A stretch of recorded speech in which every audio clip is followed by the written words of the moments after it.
Sistem peredaran darah. Secara sederhana, sistem peredaran darah atau yang juga sering disebut sebagai sistem sirkulasi adalah suatu sistem yang mengangkut atau mendistribusi berbagai zat dalam tubuh.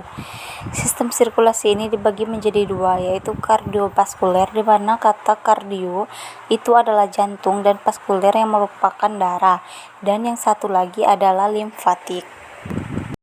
Fungsi sistem sirkulasi yang utama adalah mengalirkan gas, yaitu oksigen dan karbon dioksida, mengalirkan nutrisi dari saluran pencernaan menuju sel-sel di tubuh, kemudian mengambil sisa metabolisme ke sistem ekskresi.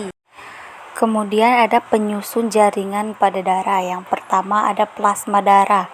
Fungsi dari plasma darah adalah untuk mengatur tekanan osmotik atau tekanan yang diperlukan untuk mengatur kesetimbangan larutan.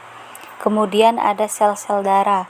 Sel-sel darah dibagi lagi menjadi 3 jenis, yaitu sel darah merah, sel darah putih atau leukosit, dan trombosit.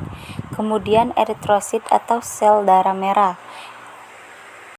Sel darah merah atau disebut juga eritrosit merupakan sel yang tampak atau terbentuk seperti donat dengan cekungan di tengah yang berwarna merah dan tidak memiliki inti sel. Kemudian ada leukosit atau sel darah putih. Leukosit atau sel darah putih memiliki 5 macam dan secara umum dibagi menjadi 2 tipe, yaitu tipe granulosit dan agranulosit. Kemudian ada trombosit atau disebut juga dengan keping darah, merupakan komponen darah yang termasuk kecil dibandingkan komponen sel-sel darah lainnya karena terdiri dari gumpalan atau kepingan yang tidak memiliki sel. Kemudian organ-organ dalam sistem peredaran darah. Yang pertama ada jantung. Jantung berfungsi untuk memompa darah ke seluruh tubuh dan dibungkus oleh membran perikardium.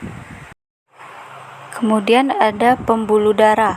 Fungsi dari pembuluh darah secara keseluruhan adalah sebagai mengalirkan darah keluar dari jantung hingga kembali ke jantung dan dibagi menjadi 3 pembuluh utama, yaitu pembuluh darah arteri, pembuluh darah vena, kemudian yang terakhir pembuluh darah kapiler.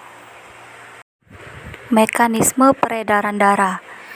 Manusia termasuk makhluk hidup yang memiliki sistem peredaran darah tertutup dan ganda, yaitu peredaran darah besar dan peredaran darah kecil. Siklus peredaran darah besar. Pada siklus peredaran darah besar merupakan sistem peredaran darah dari jantung ke seluruh tubuh dengan siklus yang pertama bilik kiri, aorta, seluruh tubuh kecuali paru-paru, vena cava, dan yang terakhir serambi kanan. Sedangkan siklus peredaran darah kecil merupakan sistem peredaran darah dari jantung ke paru-paru dengan siklus yang pertama bilik kanan, arteri pulmonalis, paru-paru, vena pulmonalis, dan serambi kiri.